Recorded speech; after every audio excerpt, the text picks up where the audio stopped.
Hello everyone, my name is Zach Bailey. I live here in Worcester, although I'm originally from New Hampshire. I've been a cook my entire adult life, and I'm actually the executive chef of 1885 on Green Street here in Worcester.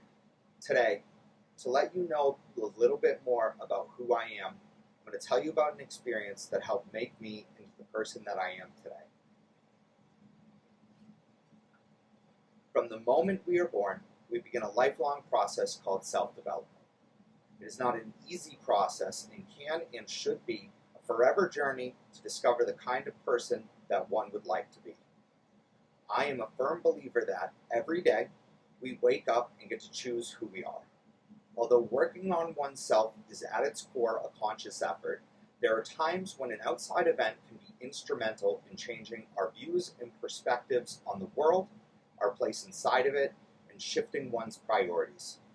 Although I can point to many moments in my life when tangible change happened for me, there was one major event that I can draw a line back to and say was a tipping point, a catalyst that cemented within me the foundations for the person that I have worked very hard to become today. In 2019, I was in a catastrophic car accident that very nearly cost me my life. This event, although traumatic, became the event that pushed me to never turn back from my decision to live better. Personally, I enjoy working on myself, learning, growing. It's something I've been working hard at every day for a very long time. Not an easy process. Frequently, progress comes in fits and spurts. There are easy days and hard days. Old habits can be hard to change.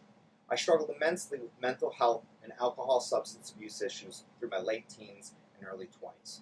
Although always seen as a bright kid with a boundless potential, I have been living with mental illness my entire life.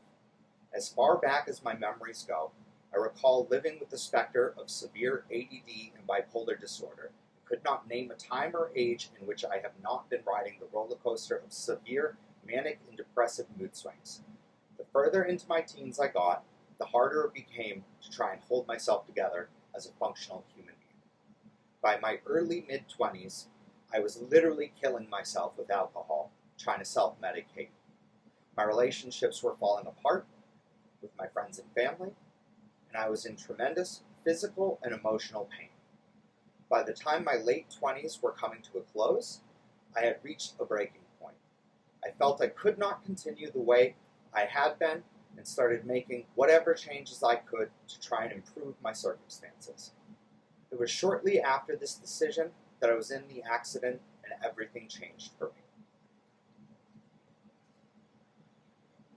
On February 14, 2019, while I was driving along one of those one-lane highways near the Clinton Reservoir, a driver on the other side of the road had a heart attack, lost control of their vehicle, and hit me head-on going 45 miles an hour in opposite directions.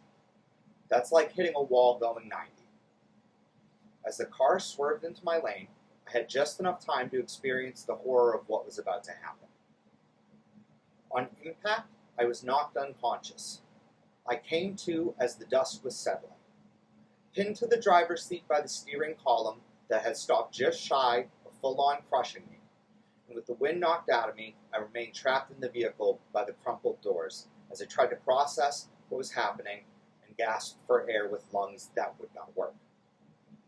After a few minutes, bystanders were able to pry open the door, help me out of the smoking wreckage that was still barely recognizable as a vehicle, and help me to the side of the road until emergency services had arrived to take me to the hospital. The driver that hit me did not survive the accident, and I know that if I had not begun making changes to improve myself and my life, I wouldn't have either. It took almost 4 months to fully heal from my injuries. 4 months of near constant pain from sprains, pulled muscles, microfractures, and a spleen that was so badly bruised it almost had to be removed. For those 4 months, however, I healed not only from the accident, but from all the pain and grief I had been causing myself my whole life. It was as if I had found new fuel for my burning desire to improve my situation. As my body healed, It also adjusted to the fact that I was no longer pouring pints of hard liquor at a time into it. I contacted psych doctors and counselors and dragged my battered mind and body to people who could help me get away from the literal and metaphorical disaster that my life had become up until that point. Those minutes, trapped in the smoking wreckage of my vehicle, became a metaphor of the smoking refuge of a life that I